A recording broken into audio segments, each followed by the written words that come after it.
question, ma'am, ang mga naa sa listahan, dili makaanhi, dili sila ang maka-claim sa rice subsidy. Unsay among buhaton? No, wala mi nagdadawat og authorization letter.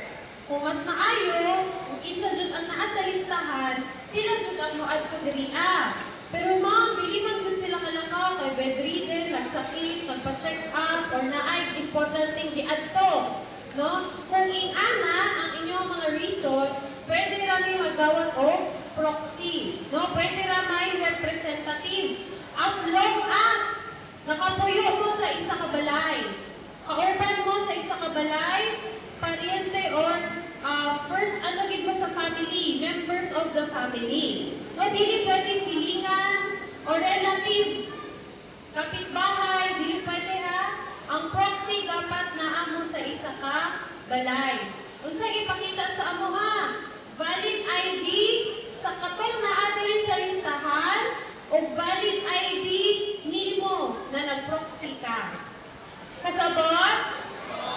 Thank you po. So, maura to among kinanglan kung ikaw kay proxy or nagrepresent sa kani na naadari sa listahan. Okay. Ipakita ninyo sa amo ang inyong rice subsidy card na na-release karon sa atong MSWDO, no, atong naadiri ng mga table. Ay mo adto diri sa amo ang table no sa verification. Naamoy nakita mga number, no? RAS 26, kung unsa mo na number, dili mo magpila. No? Paano man na ninyo makita sa inyong identification card? Naa dito sa inyong RAS beneficiary number. Kung naana mo yung number, palihog pangita kung asa diri. O diri mo magpila. Okay? Para paspas ta. After diri sa step 1, asa mo diretsyo? Para matong tatak sa inyong rice subsidy, diretsyo mo diri sa attendance. Magperma. Okay? Pag human diri sa perma, dito na mo sa releasing. Pwede na ninyo makuha inyong bugas. So, sa ganito, una, kuha ninyo inyong rice subsidy card sa atong MSWDO. Sa likod. Proceed mo diri, palitain yung number kung asa mo magpila. After na ninyo ma-verify, diretsyo mo sa attendance. After sa attendance, kuhaan na ninyo ang bugas. Okay, ato lang po ang process para makuha na ito ang rice subsidy. Lihog lang, dili ta magtulakanay, dili ta magumhanay, as long as na inyong pangalan sa listahan, ma-serve mo tanan. So, ano lang tanong kani? Follow lang na ito ang process accordingly. Daghang salamat sa gobasyo sa bugas sa atong gobyerno. Siyempre nalipay kay nasalbar ang atong mga nasalbar ang panginahanglan ng Diyos. Salamat kayo sa ato ang gobernador, sa atong gobyerno nga nagpapud ani nga bugas. Nako kong pasalamat kay usa ko sa napili nga nanyong beneficiary. Salamat sa atong gobyerno sa panghatag ng bugas. Karon ikatulong na nato kaadlaw.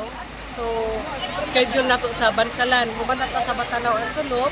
So and today Bansalan and we expect to deliver 2,900 bags of 10 kilos rice sa atong mga beneficiary sa tanang barangay sa lungsod sa Bansalan.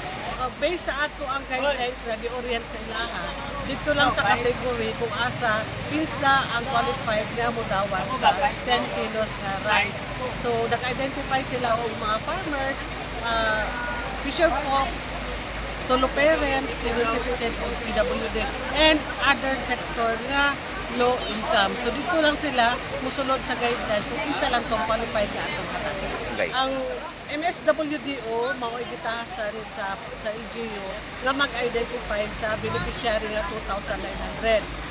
So kita sa probinsya, ito lang ta nag-validate, check na to kung insakto ba ang mga data. So kato nakita nato nga mga nagdoble, katong dili ang ngayon mudawat, ginatanggal na to sa listahan. Sa duha ka adlaw na mo nga distribute, so pa wala man koy nadungog.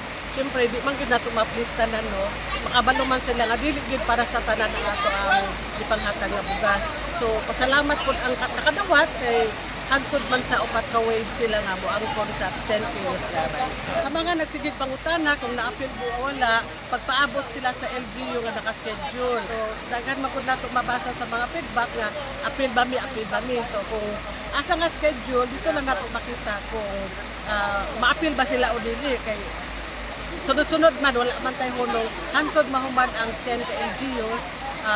Probably by June 26 mahuman na ta sa 10 ka lots. Daghang kayong salamat ini atong gobyerno karon ay dawat ng bugas. Daghang salamat sa gipanghatag nga bugas sa gobyerno. Ay salamat sa bugas gihatag sa gobyerno.